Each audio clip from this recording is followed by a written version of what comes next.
बेटा आवाज़ आ रही है आप सबको? Yes ma'am. हाँ जी, कल हमने features of income and expenditure account start किए थे और उसमें आपने पहला फीचर जैसे देखा था, जैसे हमने शायद कल पूरा इसको कर लिया था।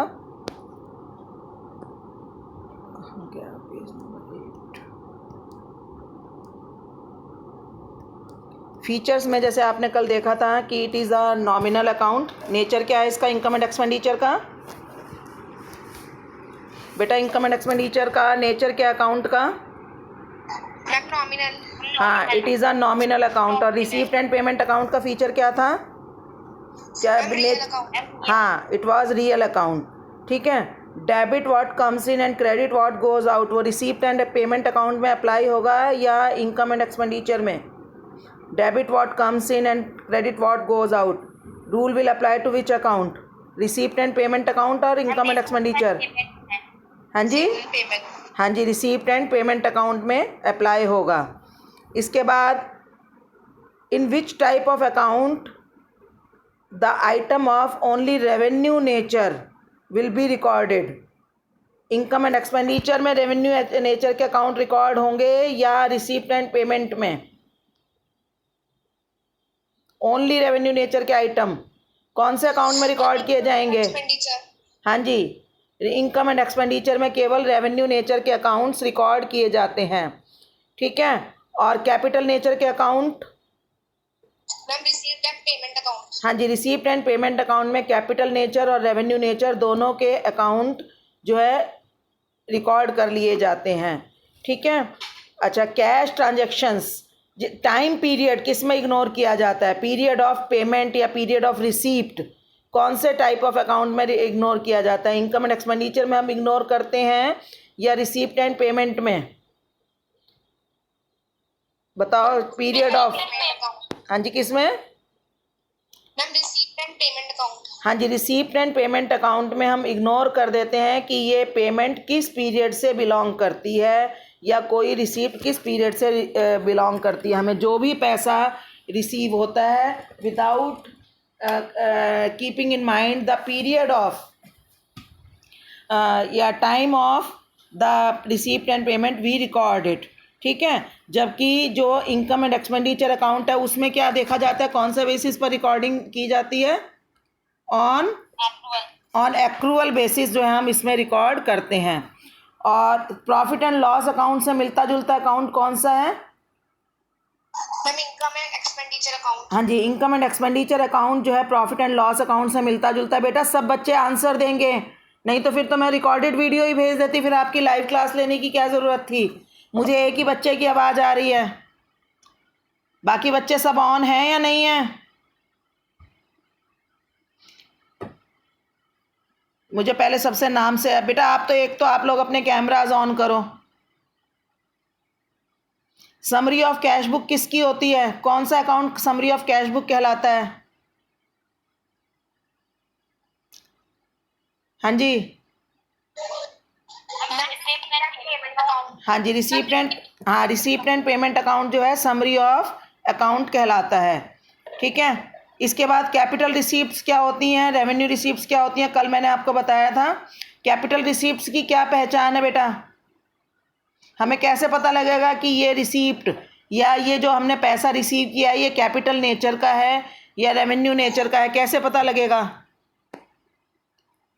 मैम रेवेन्यू रिसिप्ट जो होती है मैम वो रेगुलरली मिलती है, बट कैपिटल रिसिप्ट रेगुलरली नहीं मिलती। हाँ जी, इसको हम बोलते हैं रेकरिंग नेचर। रेगुलरली मिलना मतलब रेकरिंग नेचर। रेकरिंग नेचर मतलब कि जो पैसा हमें बार बार मिलता हो, पीरियडिकली मिलता हो। और नॉन रेकरिंग जो हमें वंस अ वाइल मिलता है, जो बार बार हमें मिलने की कोई ड्यू डेट नहीं होती, कोई उसका रेगुलर फ्लो नहीं होता, उसको हम बोलते हैं कैपिटल रिसीप्ट्स।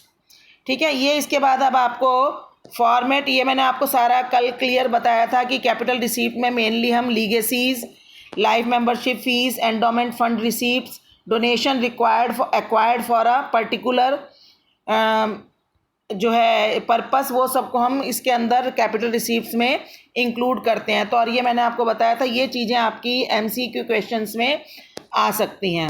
अब हम बात करेंगे format of income and expenditure की। जैसा कि आपको दिखाई दे रहा है ये एक्रूअल बेसिस पर बनता है। तो इसमें कल भी मैंने आपको बताया था, डेबिट में हम लिखेंगे सारे एक्सपेंसेस, क्योंकि ये नॉमिनल नेचर का अकाउंट है, तो हम इसमें सारे एक्सपेंसेस को डेबिट साइड करेंगे और सारी इनकम्स को क्रेडिट साइड करेंगे। कौन सी इनकम? रेवेन्यू इनकम को। रेवेन्यू एक्सपेंसेस को डेबिट साइड, रेवेन्यू इनकम को credit side on the basis of accrual. तो देखो on the basis of accrual का कैसे पता चला? जैसे आप देख रहे हो डेबिट साइड पर to salary and wages paid लिखा है। पेड का मतलब क्या है कि इस साल हमने कितना सैलरी और वेजेस पे किया है, टोटल कितनी पेमेंट की है। उसके बाद ये एक्रूवल बेसिस होने के कारण हम इसमें आउटस्टैंडिंग एट द एंड, यानी इस ईयर के एंड में ऐसा अमाउंट हम इसमें ऐड कर रहे हैं जो हमें इस साल पे करना चाहिए था। मतलब हमने उन लोगों से काम तो करवा लिया है इस साल, लेकिन हमने अभी उनको पेमेंट नहीं की है, मतलब आउटस्टैंडिंग हो गई है, उसको हम इसमें ऐड कर देंगे क्योंकि ये एक्रूवल बेसिस पर हो रहा है। और less prepaid at the end, और अगर हमने इस साल किसी को सैलरी पेड तो की है लेकिन काम वो अभी हमारे लिए अगले साल करेगा, बाद में करेगा, उसको हम कहते हैं प्री पेमेंट यानी एडवांस पेमेंट, उसको हमने लेस कर दिया। यानी हमने जो टोटल पेमेंट की है उसमें से हमने वो वाली पेमेंट माइनस कर दी जो अगले साल के लिए की गई है, और वो पेमेंट ऐड कर दी। पेमेंट नहीं हुई है लेकिन हमने पेमेंट करने का हमारा दायित्व बन चुका है, लायबिलिटी बन चुकी है, उसको हमने ऐड कर दिया। और ऐसे ही हमने इसमें ऐड कर दिया प्रीपेड इन द बिगनिंग, यानी लास्ट ईयर अगर कुछ हमने एडवांस में पे कर रखा हो, काम इस साल हुआ है, तो उसको हमने ऐड किया। तो बेटा इसमें हम बेसिस मेन क्या रख रहे हैं? पेमेंट चाहे इस साल हुई है या नहीं हुई है, लेकिन अगर किसी से हमने इस साल कोई काम करवा लिया है, उसकी सर्विसेज हमने एक्वायर कर ली हैं, तो हम उसको इस साल के एक्सपेंडिचर में ऐड कर देते हैं, और ताकि हमें इस साल टोटल कितनी सर्विसेज ली उसकी वैल्यू पता लग जाए, तो वो हम इसमें लिखते हैं। ऐसे ही सेम चीज़ आपकी हर चीज़ में चलेगी। रेंट, रेट्स एंड टैक्सेस, अगर इसमें भी आउटस्टैंडिंग या प्रीपेड है तो उसको हमें एडजस्ट करना होगा। इंश्योरेंस प्रीमियम में भी सेम यही होगा। फिर depreciation on furniture and sports equipment, आपको पता है फर्नीचर अगर हमने नया ख़रीदा है या स्पोर्ट्स इक्विपमेंट हमने नए ख़रीदे हैं, तो वो तो हमारी कैपिटल पेमेंट है क्योंकि वो तो हमारी एसेट है और कई साल काम आएगी, और ये नॉन रेकरिंग नेचर की है। तो ख़रीदे हुए खर्चे को तो हम अपनी बैलेंस शीट में एज एसेट दिखाएंगे, लेकिन उसकी वैल्यू को धीरे धीरे हम पूरे साल कंज्यूम करते जा रहे हैं। तो अगर हम उसको कंज्यूम करते जा रहे हैं तो हम उसको इस साल के जितनी भी वैल्यू हमने इस साल कंज्यूम की है उसको हम इस साल के एक्सपेंडिचर में एज डेप्रिसिएशन शो करेंगे। ये पॉइंट बेटा मेरा समझ में आया आपको?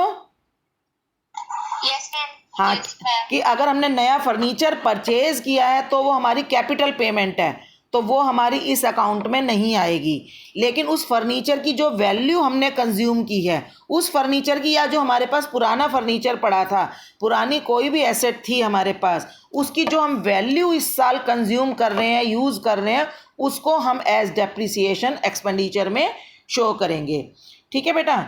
इसके बाद टू बुक्स एंड पीरियोडिकल्स, अगर आपने ऐसी बुक्स ली हैं, वैसे तो देखो बुक्स का परचेज करने का खर्चा कैपिटल पेमेंट कहलाता है, लेकिन अगर कोई ऐसी बुक्स हैं जो हर साल खरीदनी होती हैं, जैसे लॉ बुक्स होती हैं, कई बार कुछ ऐसी बुक्स होती हैं जो केवल एक साल के लिए रेलेवेंट हो सकती हैं, तो उन बुक्स की या पीरियोडिकल की पेमेंट हम यहाँ पर दिखाएंगे। लेकिन अगर जनरली बुक्स अगर लिख दिया गया हो तो बुक्स जो हमारी एक एसेट होती है, क्योंकि बुक्स 3 से 4 साल चल जाती हैं, 4 से 5 साल उनकी वैल्यू रहती है, पढ़ सकते हैं हम, तो उसको हम जो है कैपिटल पेमेंट में शो करते हैं। ऑडिट फीस, अगर हमारे अकाउंट्स ऑडिट हो, हाँ जी बेटा। मैम संचिता और मैम और बच्चे कह रहे हैं कि वो ज्वाइन नहीं हो पा रहे। तो बेटा यही प्रॉब्लम है ना, मैं अपनी अगर मीटिंग शेयर करना शुरू कर देती हूँ, स्क्रीन शेयर शुरू कर देती हूँ, तो मेरे लिए मुझे फिर वो बच्चे दिखाई नहीं देते हैं।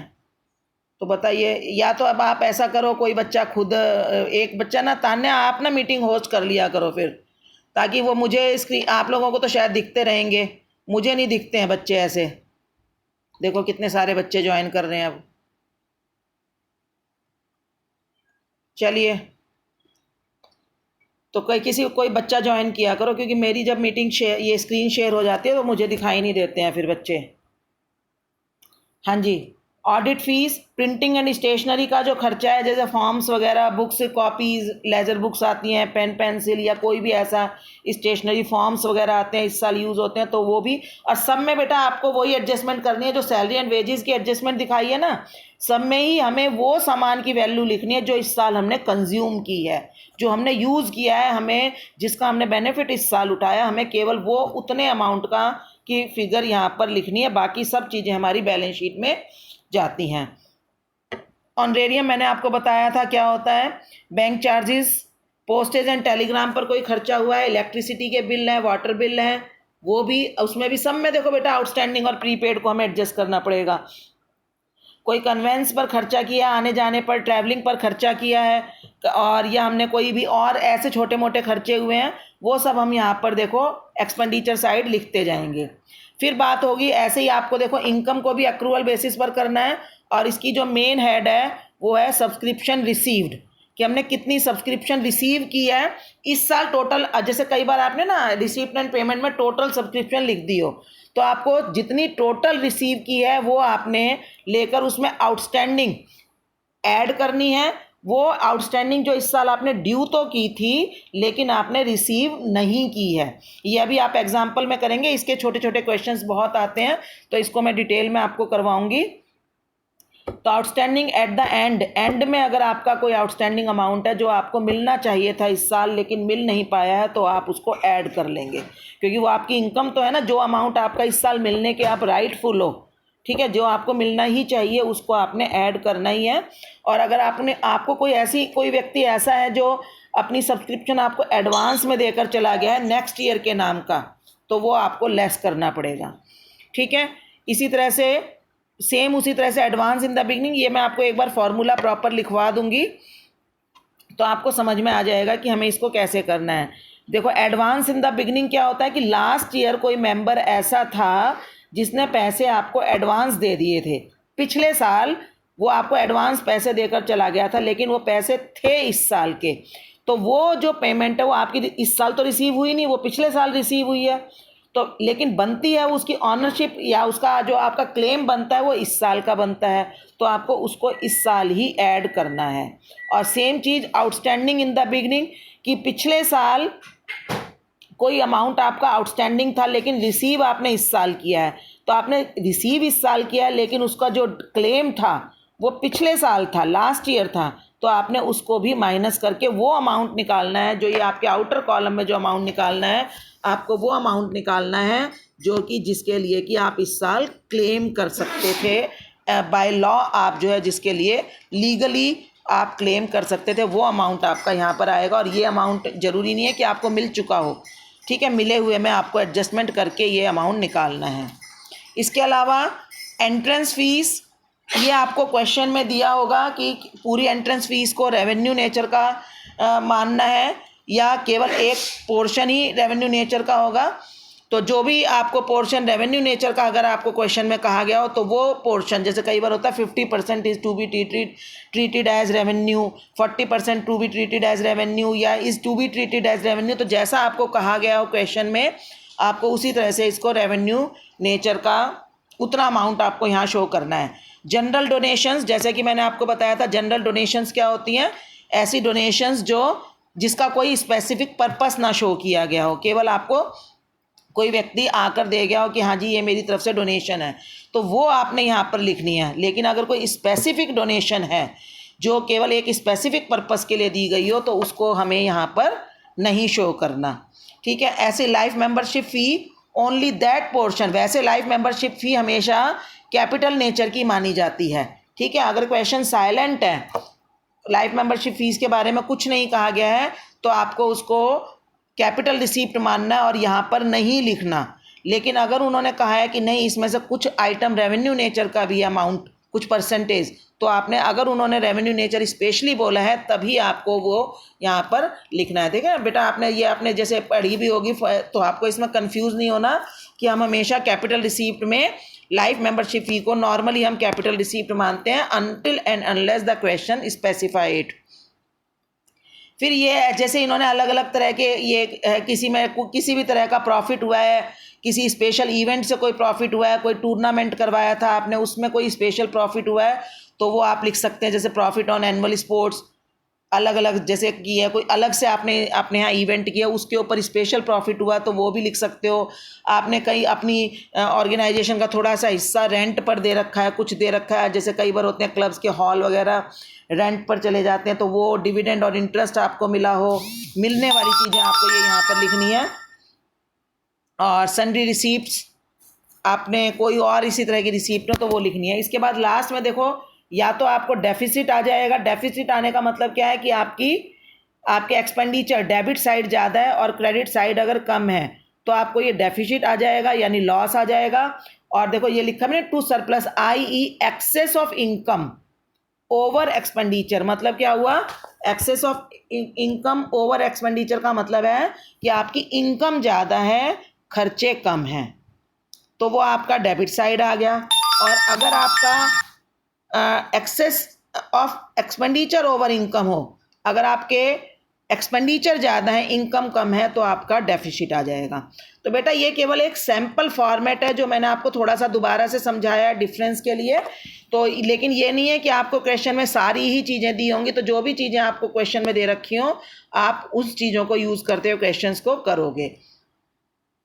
देखो ये एक नीचे नोट भी दिया है, कॉस्ट ऑफ बुक्स।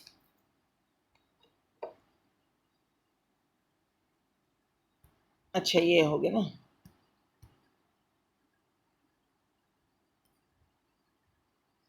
हाँ, अभी हम इसकी थोड़ी सी इलस्ट्रेशंस वगैरह करेंगे, steps in the preparation of income and expenditure account. तो इन्होंने ये सिंपली इसको वैसे देख लो, thoroughly observe the given receipts and payment account.